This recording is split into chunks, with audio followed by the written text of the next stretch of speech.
A few years ago, I made a video about making complex picture frames with regular router bits. This is something a lot of woodworkers have a hard time wrapping their heads around.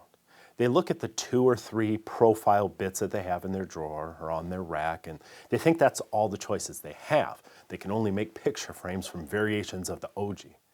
They never consider how they might combine basic bits to make some really interesting moldings and frames. So I'm revisiting the subject again for all the new folks in our audience. And this time, I really want to focus on the important lessons that this video will teach you. Don't think about it as just the 3 frames that you're going to see me make, but the lessons that will be able to be carried on so that you can make your own frames. You're going to learn how to layer moldings to build up these complex profiles, how to create the appearance of depth when a frame is viewed from the front without the excess bulk that you would see from viewing it on the side. You'll learn some important safety tips for working with narrow moldings and how to stabilize these workpieces as you remove materials through multiple cuts. We'll talk about using basic inlays, how to color wood for decorative effects, and a lot more. And to give you a head start, I'll put a link below for some downloadable drawings for 10 complex picture frame moldings that you can make with basic router bits and 3/4 inch materials. So we've got a lot to learn in a short period of time. We better get started. This first frame illustrates how layering can be used to add depth. By standing one layer on edge and laying the other one flat, you create the illusion that your 3/4 inch stock is much thicker or wider than it really is. I'm starting with a 3/8 inch round over bit, which I use to create a bullnose profile on the edge of my board. Notice that I'm working with a wide piece of stock. That's much safer than trying to route on a thin strip. Whenever possible, work wide, then trim the narrow strip off after it's routed. Of course, you can't always work with wide stock. Here I'm using good pressure-sensitive double-sided tape to attach a wider scrap to the edge of my narrow bullnose profile. This gives me something to hold onto while I route a rabbet on the back edge. I cut the rabbet in 2 or 3 passes. It's better to remove a lot of material incrementally rather than making one deep cut in a single pass. Now I'm cutting another rabbet, again working with wide stock when I can. And here I'm finishing the profile with a 1/4 inch core box bit. When it's finished, I'll trim it from the wider workpiece. And here's the final result. I added some stains so you could see the different layers. We'll talk more about staining and dyeing later. This next frame takes the layering principle a step further. By stretching the inner layer, we create width in addition to depth. And you may notice a chamfer on the lower left corner of the drawing.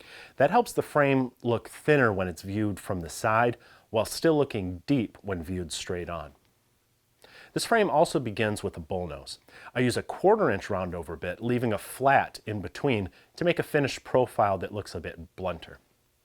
Again, I do as much of the cutting as possible before I trim the molding from the wider workpiece. Here I'm cutting what will become a rabbet with a straight bit. Notice how I widen it through multiple passes. As I do, I'm moving the fence away from the bit. That's critical. Never widen a groove by moving the fence toward the bit for your second pass. That'll cause the bit to cut with its back side, which is a very dangerous climb cut. Always cut with the side of the bit facing away from the fence. It's not always practical to attach a scrap to a thin molding. In this case, I'm using some good push blocks to keep my hands safe. Here I'm raising my router bit a little bit at a time, stretching the cove through several incremental passes. This is a useful technique that a lot of folks don't really consider when they design their picture frames and other moldings. Don't forget to add rabbets to your frame design to support the glass and backer boards. I make mine about 3/8 of an inch deep with a 1/4 inch overhang. Here's how the second frame looks once it's assembled. This third frame introduces another technique, inlay. For this one, I'm going to need stock that's thicker than 3/4 of an inch. So I made it myself by gluing 2 boards together, then ripping them to the final thickness of 15/16 of an inch on the table saw. Here you can see my laminated board as I cut the first groove for the inlays.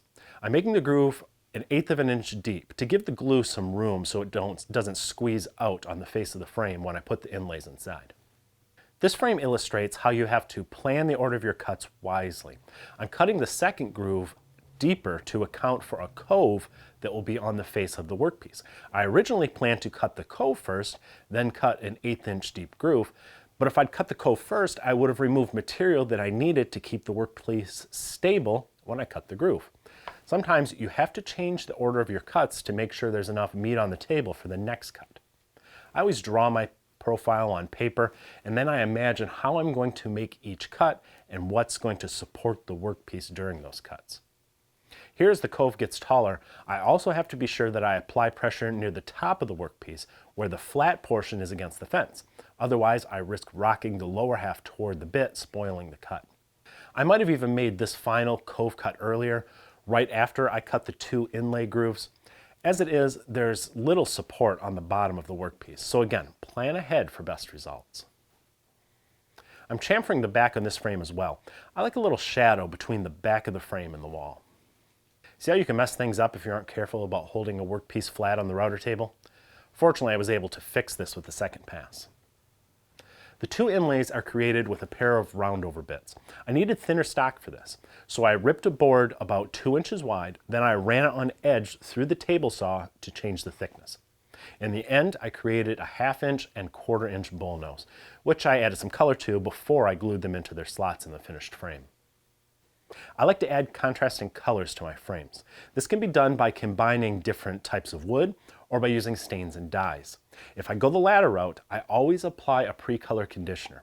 Of course, you want to apply stain before you glue your layers together. I try to keep my glue surfaces stain-free, but that's not critical. Glue will bond to a stained surface. Just don't apply the final clear finish yet. When it comes time for glue up, apply it sparingly. You don't want a bunch of squeeze out. These joints aren't structural. You only need enough glue to hold the layers together. Sometimes it can be difficult to clamp these things together. I find that these bandy clamps from Rockler do a good job on a lot of the more complex profiles. Normally I use my ultimate miter sled for cutting miters. This thing's full of features that make it very accurate. If you haven't already seen it, check it out in the notes below this video. So hopefully the lessons in this video gave you the skills and confidence you need to design and create your own complex profiles with basic router bits. Don't forget that link below this video to that set of drawings for 10 picture frames that can give you a head start. See you next time. We use blade guards and push sticks and safety glasses and hearing protection to keep us safe because we want to enjoy this craft for many years to come. But what about our lungs? I like Trend's stealth masks because they have silicone bodies that fully seal on my face. This is important to me because a leaky mask is a useless mask. The original Stealth features a compact size, easily adjustable dual straps for a proper fit on your face, a downward-facing exhale valve that won't fog your glasses, and replaceable N100 filters. The Stealth Light looks like an ordinary disposable mask, but it features the same silicone seals, an advanced head strap system, and a downward-facing exhale valve. The 0.3 micron filter is replaceable as well. I switched to Trend Stealth masks for my dusty work a couple years ago because they offer the advanced protection of a larger canister respirator in a less cumbersome size that's comfortable to wear all day long. Check them out at the link below the video.